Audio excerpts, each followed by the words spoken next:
Ladies and gentlemen, oh, we've been dying to do that. Tēnā koutou, tēnā koutou katoa, nau mai, haere mai ki tāmaki makaurau, nau mai, haere mai ki te hui mātua nei o komihana tō hokoko, ko Gordon Harcourt ahau. G'day, and welcome to the Commerce Commission's Conference 2019, for the first time held in Tāmaki Makaurau, Auckland, our largest city, commercial capital. I'm Gordon Harcourt. I'm emceeing the next couple of days. I've been with the Commission for a couple of years in the communications and advocacy team after a long career in TV journalism. Now, unfortunately, I have to kick things off with an apology. Your program on the table states that Rod Sims will be part of 3 panels. Sadly, that's no longer the case. He has been unavoidably detained in Australia, so this was not an example of bait advertising, which is prohibited by the Fair Trading Act. We just couldn't help it. And his large shoes will be ably filled by Sarah Court and by Delia Rickard, the ACCC's Deputy Chair and Sarah Commissioner, of course, and a Commissioner with the NZ Commission. Thanks to them for stepping in. Now, I'm extremely happy to be here at the Pullman, as it is now, because in 1988, my first ever job as a student in Auckland was upstairs at what's called the top of the town. Used to be the Hyatt. I was a waiter in what was a very pretentious restaurant back then. One day, this is completely irrelevant to the conference, but I just couldn't resist telling it. One day, the chef was, sous chef was setting up for lunch, and I heard this whoomph. And I looked around and he'd overdone the meths on the charcoal barbecue. And I remember vividly saying, Justin, your hair's on fire, before I beat the flames out with an expensive tablecloth. So be careful at lunch. That's consistent with the health and safety theme, which I'll give you that health and safety blurb very soon. But first, as is the custom here in Aotearoa, we'll have a mihi, which is a formal greeting in Te Reo Māori, the Māori language, one of our official languages, and it is from the Commission's Wiremu Lauri.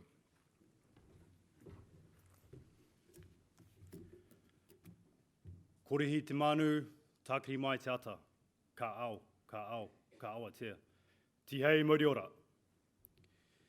E te atua nau te kororia, te whare e tū nei, tēnā koe.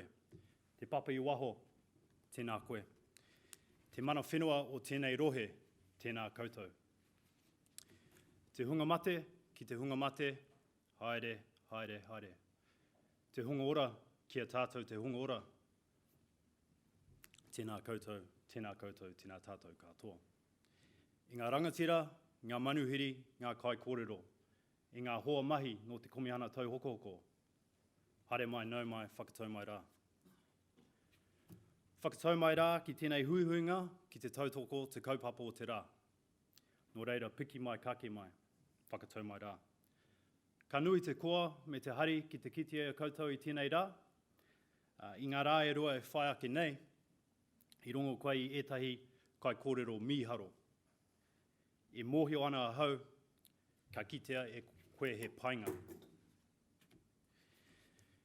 I aku nei whakaro kei te tika te kōrero o i o tātou tīpuna. Mā te rongo, ka mōhio. Mā te mōhio, ka marama. Mā te marama, ka matau. Mā te matau, ka ora. I tēnei rā, ka mutu taku kōrero me he karakia, anei. He honore, he kororia ki te atua, he maunga rongo ki te whenua. He whakaro pai ki ngā tangata katoa. Hanga e te atua he ngā kau hau, ki roto, ki tēnā o mātou. Whakatongia tō wairua tapu, hei awhina, hei toitoi o mātou. Hei ako hoki I ngā mahi mo tēnei rā. Āmine. Nō reira, kia pai tō rā, tēnā koutou katoa. Kia ora, Wiremu. Now, one of my most important jobs is timeliness, getting you all into the sessions on time. Not a great start there, I'll admit. Now, I'm sorry, but I can be a bit loud and bossy when doing so. Apologies in advance if you object to being chivied along, and I will also do some fairly ruthless timekeeping with my bell. If you're a speaker and you hear that, get the message. Now, another of my jobs is to introduce a tiny measure of levity into proceedings. No offence, this is not a target-rich environment for gags. You're a room full of lawyers, economists and regulators. Lawyers, you must get sick of being lumped in with car dealers and journalists. Economists, dismal science, blah, blah, blah. Regulators, you don't even have a decent insult.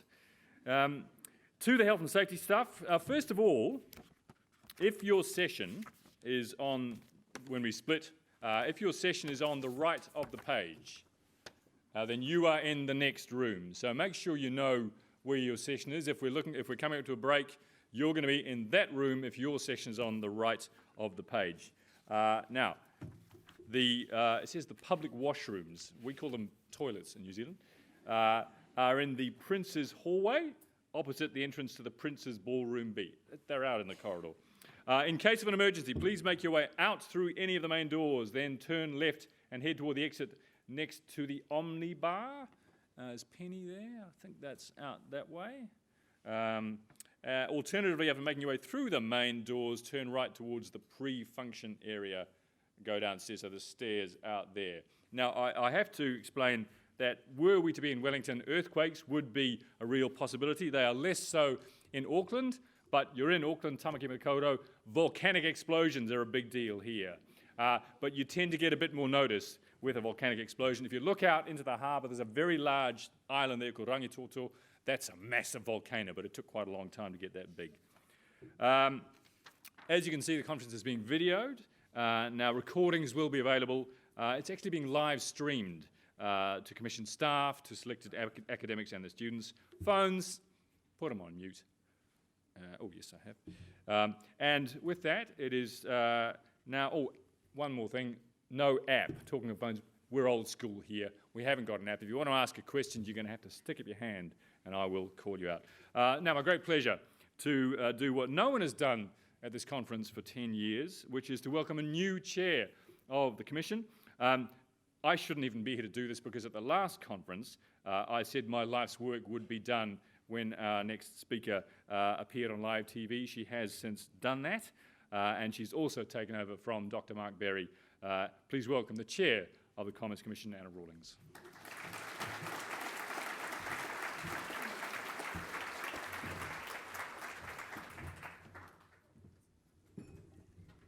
Kia ora, Gordon. Tēnā koutou, tēnā koutou, tēnā koutou katoa, ngā mihi nui, kia koutou. Thank you everybody for being here this morning and welcome to the 2019 Competition Matters Conference. We're pleased to hold it in Auckland this year and really glad to see a lot of familiar faces and a lot of new faces too. I want to acknowledge our many international guests who have made the trip here from all around the world this time around, including speakers who you'll hear from in the next couple of days.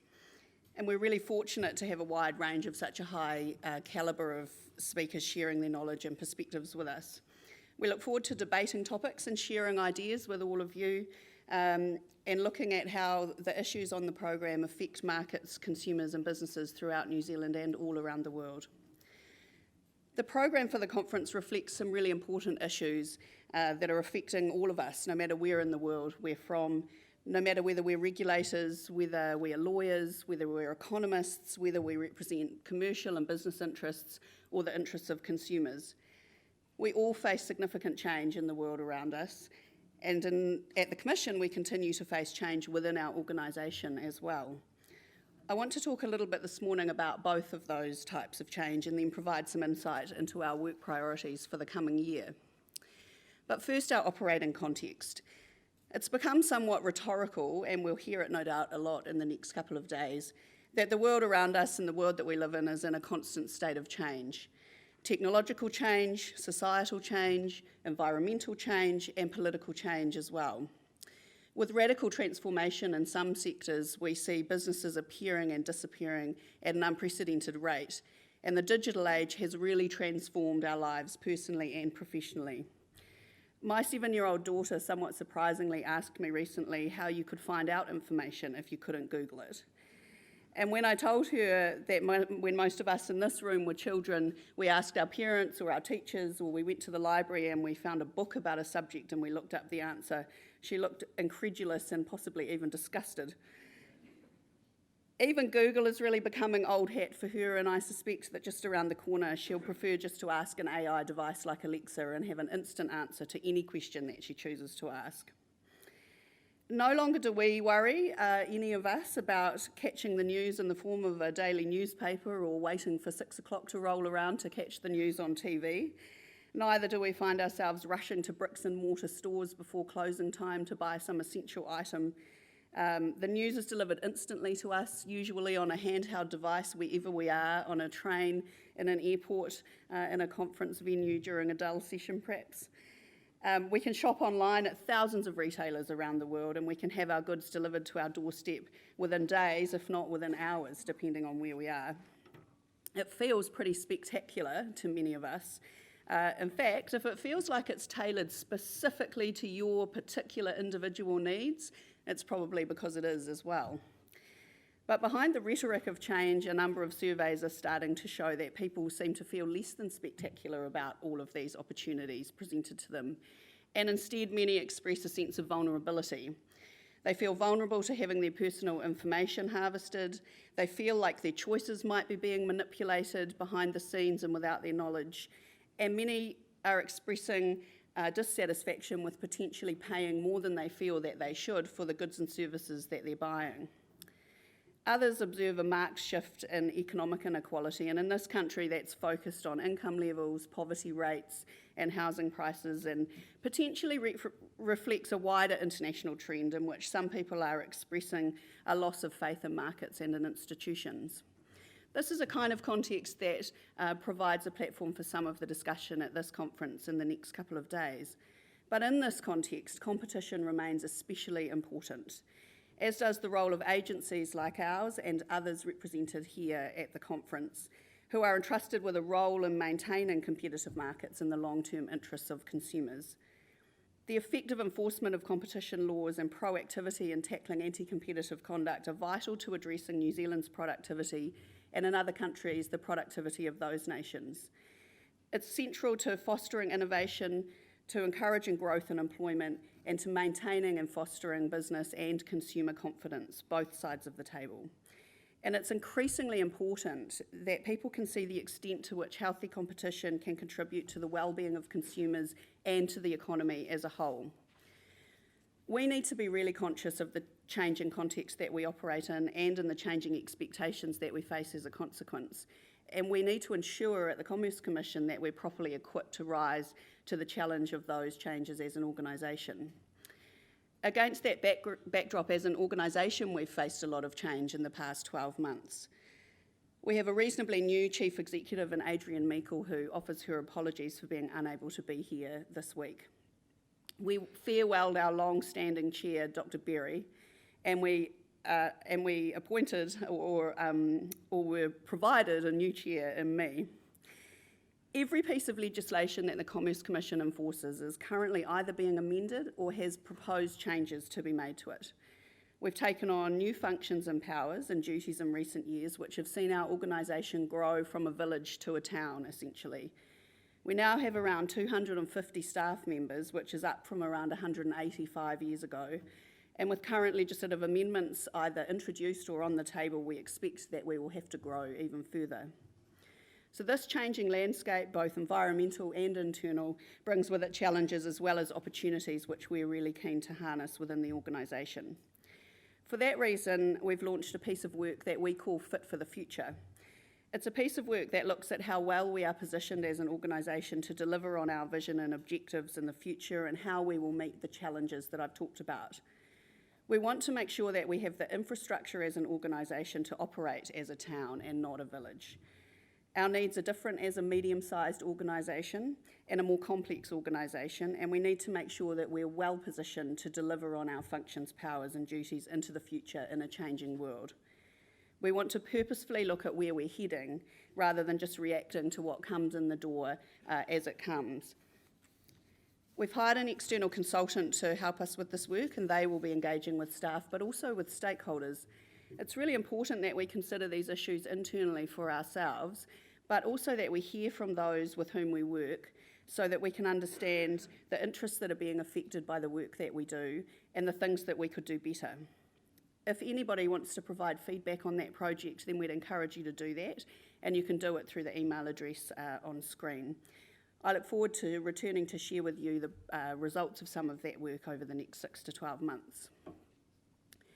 So being a new chair to the Commission, many people have asked me what I'd like to achieve in the role and what changes are planned, which can be slightly disconcerting because I'm not sure that we necessarily identify any dramatic change that's required after Dr. Berry's long and stable and productive chairmanship of our organisation.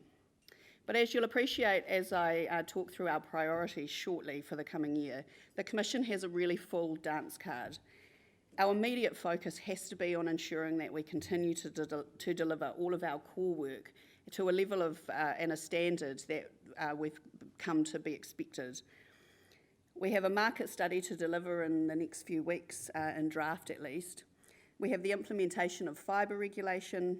We've got price quality path resets to undertake and to accommodate all the legislative change that's coming our way, as well as the Fit for the Future work that I've mentioned. But as the year progresses and we get a little bit more room on our dance card and into next year, we'll be starting another piece of work designed to improve our communication and increase our engagement. We want New Zealanders to understand better who we are and what we're doing to serve their interests. The Commission has made significant progress in recent years toward this end and towards improving the way that we communicate, but there's still work to be done in that area. We want to get to a place where we are much clearer about who we are and what that means for others.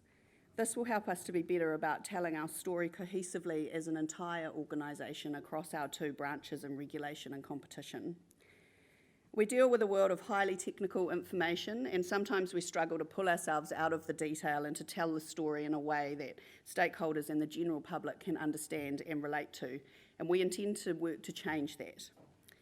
We also want to look carefully at who we are engaging with and when and how, so that we can be confident that we're using the right channels to reach the right people, to collect the right information that will help us to identify consumer harm faster and to target our efforts better. At the same time, this will help us to target our advocacy and education work for consumers and also for businesses across all of the work that we do. We've undertaken some work of this nature related to consumer credit for some time, and we'll be expanding on that in that area. But we've started some other work in relation to consumer engagement, recently establishing a fibre consumer focus group made up of representatives of interested groups that tend not to have the resources available to make submissions to us on really important issues in relation to our consultation documents.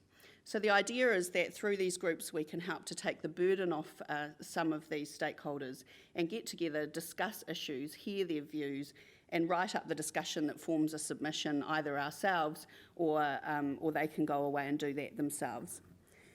We're also starting some conversations with different groups to get a greater understanding of the needs and how our regulation work impacts them and their members. And so far that has included organisations like Age Concern, Rural Women and the Dairy Women's Network. We hope that this will help us to understand how we can better engage with them and their members in meaningful ways. And I look forward to starting some more of that work and again to you seeing the results of that in the coming year or so. Of course, we also need to have an eye to what we actually do as well as how we do it. And as a part of a commitment to greater transparency in that regard and increasing understanding of what we do, 2 years ago we started to publish some organisational priorities. We've published our priorities for the 2019-20 year, and hard copies are available on your tables this morning. I want to briefly share some of the key features with you in relation to those priorities. This year we have 4 broad groups of priorities, and we've condensed them down so that you can have a glance at them in a more simple way than we've produced them in the past. Our enduring priorities are still areas that we will always prioritise, either because they have a significant impact on consumers and businesses on an ongoing basis, or because they're a core function under the statutes that we enforce. This includes credit issues, product safety, merger clearances and authorisations, and our functions in critical infrastructure industries like energy and telecommunications. The next group are our priority focus areas that we've identified to target this year in particular. There are 8 focus areas across the business, and the first 3 are in our consumer and credit work, where we'll be looking to understand issues, identify current and potential harm, educate traders and empower consumers and take enforcement action where we think that we need to do that. Importantly, the identification of our priorities, and in particular our focus areas, doesn't preclude us from engaging in advocacy or investigation or enforcement activity in other areas affecting consumers that might arise in the course of the year and where we consider that our involvement can benefit consumers, but they provide a guide to where our efforts might be focused. The first relates to motor vehicle financing and related add-ons. After a house, a car is usually the biggest purchase that a consumer will make, and for many consumers in New Zealand, a motor vehicle is an essential need for getting to work, to school, or going about their business day to day. We did focus work in this area last year, and we'll be looking to following that up by focusing on related add-ons like insurance and mechanical warranties in particular. This is an area where overseas studies plus our own complaints data indicate that there is work to be done. Environmental claims are a renewed area of focus for the Commission because these issues appear to be increasingly important to consumers and to the economy. This is because products touting environmental claims often attract a price premium, and the claims are difficult for consumers to verify independently. They need to be able to rely on the information provided to them by traders. Traders making false or unverified claims, of course, affect the competitive landscape, and that makes it important for other businesses who are telling the truth and complying with the law. In addition, in the consumer area, online retail will be a priority focus for us again, as it was last year. New Zealand has spent more than $5 billion last year on retailers domestically and offshore online. It is a massive industry and it's growing all of the time. Companies continue to innovate in the ways that they seek to reach consumers, and technological developments can have a real impact on things like pressure selling. Given when it comes to the internet, the world is really shrinking in size, we want to increase our engagement in this area with relevant domestic and international agencies to make sure that we're addressing cross-border issues to the greatest extent that we can as well.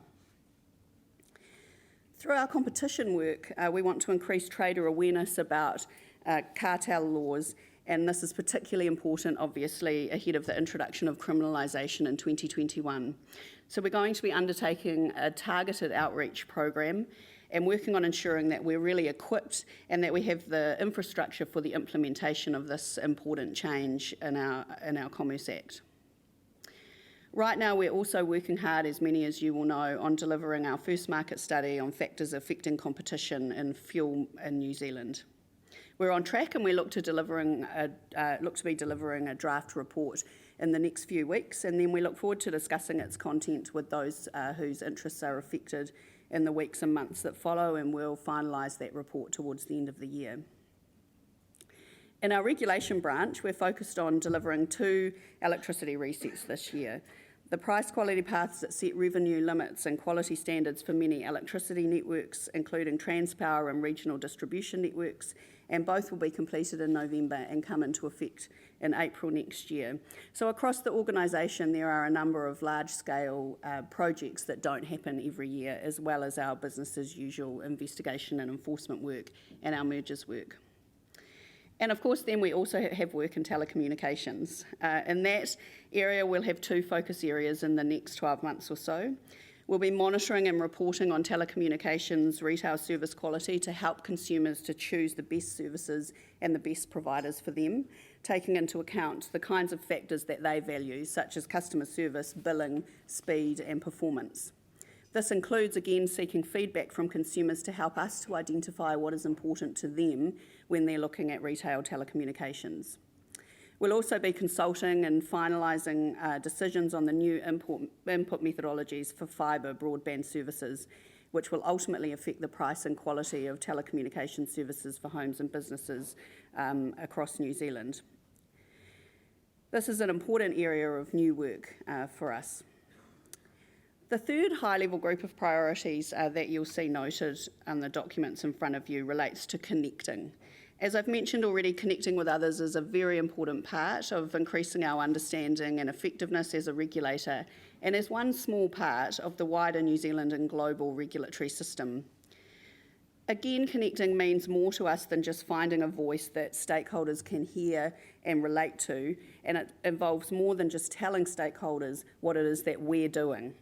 It also means finding the right ways to ensure that stakeholders have a voice to tell us what it is that they would like from us and how we can best serve their interests. We always will be constrained within the scope of the legislation that we enforce and the statutory mandate that we have, but we really want to improve the methods that we implement to give that voice to consumers and hear what they have to say, and for businesses too. In addition, we're refreshing a number of our publications, including our enforcement response guidelines, so that we can ensure that these are properly applicable across our entire organisation. They need to apply to the compliance and enforcement work of our regulation branch, as well as explaining how we enforce New Zealand's fair trading, competition and credit contract laws. We can expect to see an updated version of those in the coming weeks. Another aspect of our building on connections will involve maintaining and building connections across the regulatory system overseas. We're going to continue to collaborate with other regulators. Domestically, we'll continue to provide advice to government and participate in cross-government initiatives and in other networks as well. The last high-level group of priorities that we've identified relate to legislative change. And as I've mentioned, there is a lot of legislative change either in the process of being implemented now or on the table and coming up. Almost all of the legislation we enforce falls into that category. And we're focused on making appropriate policy-related submissions where that is still under development, but also ensuring that we've got the right resources and the right people and processes and systems in place to implement those changes. We're also working on engagement plans to make sure that consumers and businesses know their rights and obligations under each of those pieces of legislation. Importantly, we're getting ready for criminalisation of cartel conduct. Most likely there will be a new and enhanced consumer credit regime which will require us to administer a fit and proper person test, which is territory that we haven't been in before.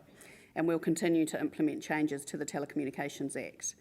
In addition to that, we're going to maintain an eye on the outcome of the electricity price review when it is released so that we can assess any impacts that may have on the work that we do, and we'll provide input to proposed changes to the Fair Trading Act.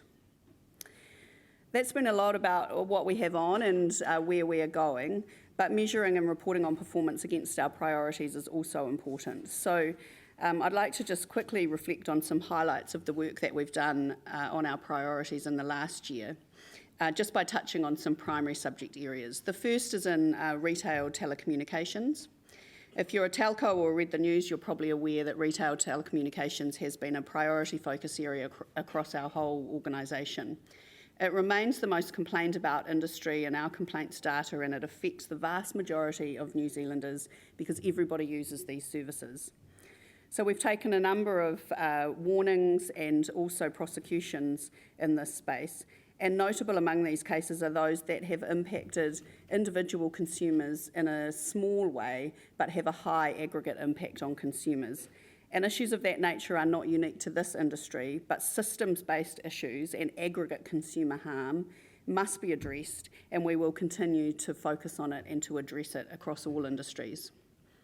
We've also spent a lot of time engaging with telecommunications companies in compliance-related meetings, given the significance of that industry. As I mentioned earlier, we've done work in motor vehicle sales, spending a lot of time visiting motor vehicle dealers and checking for compliance and providing materials to help them to comply with the law. Recently, in the last couple of weeks, we received a fine of $438,000 against 2 cheap cars, which is a high level of fine in this industry. And that related to misleading conduct about liquidation sales, which sounds a little old hat under the Fair Trading Act, but also in relation to the important representations that were made to consumers about their consumer guarantees rights and the need to spend more by purchasing extended warranties to obtain rights that they otherwise may have thought that they weren't receiving. And this is an area that we'll continue to look at in this industry. Online retail, as I've said, was a priority last year as this year, and we've been active here and overseas in better understanding issues in online commerce. We've continued to liaise internationally with the International Consumer Protection and Enforcement Network and to participate in initiatives for website reviews with that agency. We also took a range of enforcement cases which attracted some public profile, most notably Viagogo, which is a case we continue to work on, and more recently against Batchcare, which is a case involving the quality of online reviews and interference with those reviews, which is an issue of interest online internationally. In credit, responsible lending has been an area of significant work for us, and we'll continue to be looking at work in that area. We have 11 credit cases currently in litigation or approved for litigation, and they span the entire range of credit-related issues, from fees to the applicability of the CCCFA in the case of Harmony, to responsible lending, which includes the challenge of excessive interest rates as oppressive. In the competition area, we've undertaken a number of investigations into non-notified mergers and also acquired a penalty against First Gas in relation to its acquisition of Bay of Plenty's gas distribution assets. In our regulation branch, as I've said, we've undertaken a large amount of work in that area on price quality path resets. We've also been focused on enforcement action, though, in the regulation branch, obtaining penalties for failure to meet our expectations in that area. Separate to this, we also issued an open letter about our proposed program of work in reviewing the asset management practices of electricity distributors.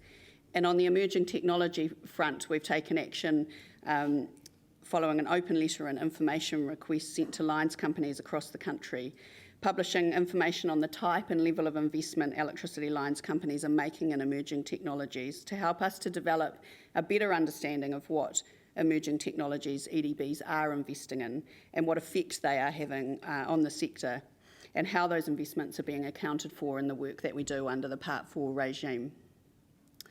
So the Commission has been a busy place. A number of overseas visitors have commented to me recently that they didn't realise or didn't expect that we had such a broad mandate within one regulatory agency in the Commerce Commission. We cover, as you've heard, a range of regulatory work, as well as consumer work that encompasses credit work that doesn't always follow consumer protection in other countries, and our very important core of competition work. We're going to continue to be busy, we expect. We have more cases before the courts than ever before. We have a significant program of work on the table. There is a lot of legislative change, and we are getting fit for the future. Our operating environment continues to change, and we're really ready to change with it, but we need to continue to understand that environment so that we can truly make New Zealanders better off. I want to finish quickly by acknowledging the staff throughout the organisation who bring a really diverse range of technical skills and commercial and regulatory perspectives to all of this work, and who share those perspectives across the organisation for the benefit of each of those streams of work. They share a really strong commitment to the achievement of our vision of making New Zealanders better off with well-functioning markets in which both businesses and consumers can transact with confidence. Many are here at the conference over the next couple of days, and they look forward with commissioners and with me to discussing our work and to further sharing thoughts on that work with all of you and sharing thoughts on the issues raised in the conference sessions with you. We really hope that you enjoy that opportunity and take advantage of that opportunity too. We should work together for the well-being of everyone. Me mahi tahi tātou mo te oranga o te katoa.